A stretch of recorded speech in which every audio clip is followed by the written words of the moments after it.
सबत जी भजन करहु दिन राति सबत जी भजन करहु दिन राति हनुमंत विमत प्रभु सोई हनुमंत विमत प्रभु सोई जपत पसु बिरल भजन न होई जपत सुमिरन भजन न होई भजन हीन सुख कवन काजा भजनहीन सुख कवन काजा अस विचार बोले हूँ खगराजा रस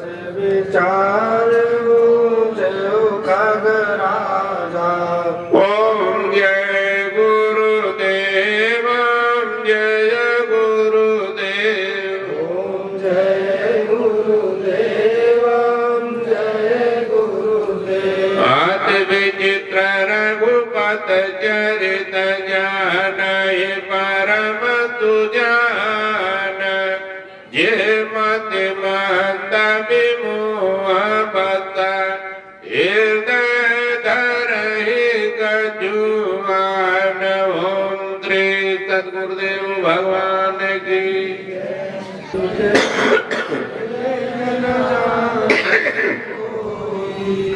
पानी ले ले साबुन ले ले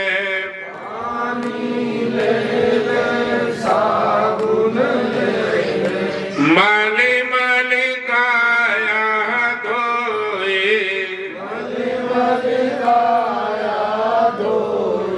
अयंतर घटक सागन झूठे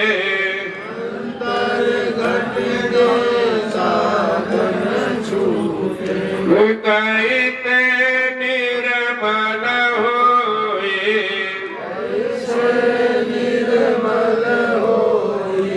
साई तेरा भेदन जाने कोई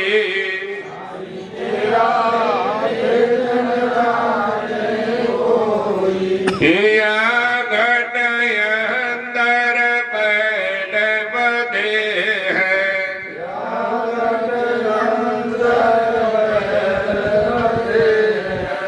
निर्मल खेती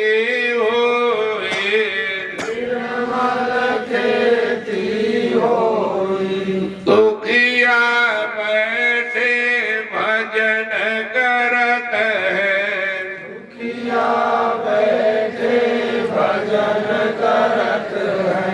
दुखिया दिल भर रोई साई तेरा वेदन जान कोई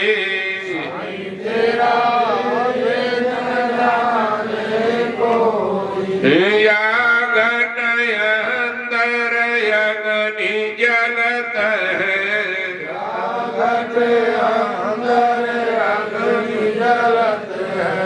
धुआन पर घट होई दिल जाने अपना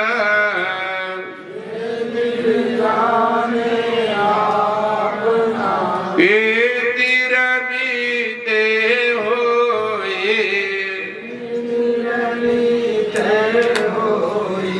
साई तेरा वेदन जान कोई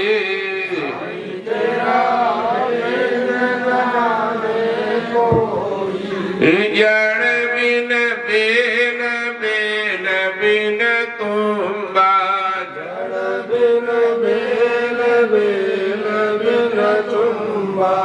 बिन फूले फल होई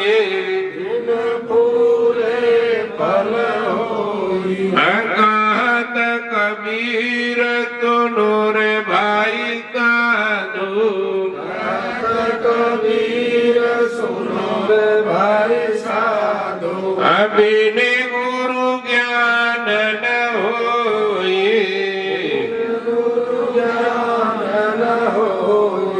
साई तेरा भेद न जाने कोई, साई तेरा भेद न जाने कोई। ओम श्री सद्गुरुदेव भगवान का विशेष कृपा होती है, उसी को अपना भेद जनाते हैं।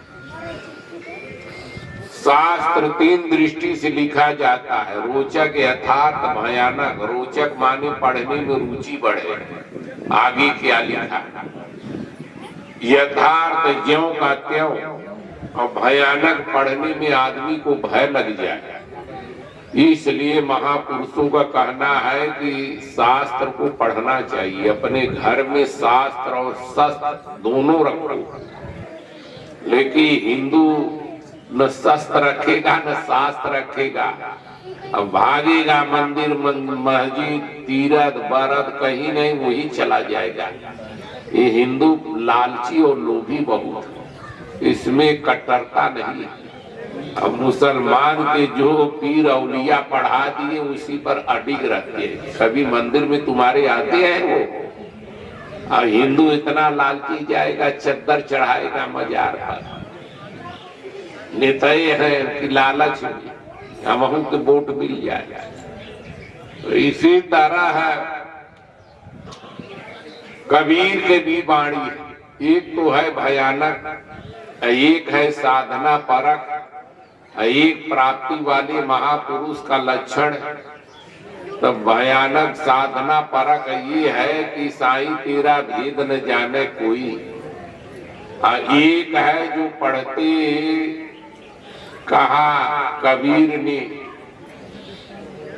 प्राप्ति वाले महापुरुष का लक्षण की अवधु ऐसा ज्ञान देखा, पहले मोरी माई मरी गए पीछे जन्म हमार, बाबा चले हैं ब्याह करन को हमहू चले बरियाए। ये प्राप्ति वाले महापुरुष का लक्षण और अवधु ऐसा ज्ञान देखा। एक चिंटी के मृत्यु भय से 9 लाख गीत अगाए, कच खैला कच भुइया गिरौला कच छकड़न जाए।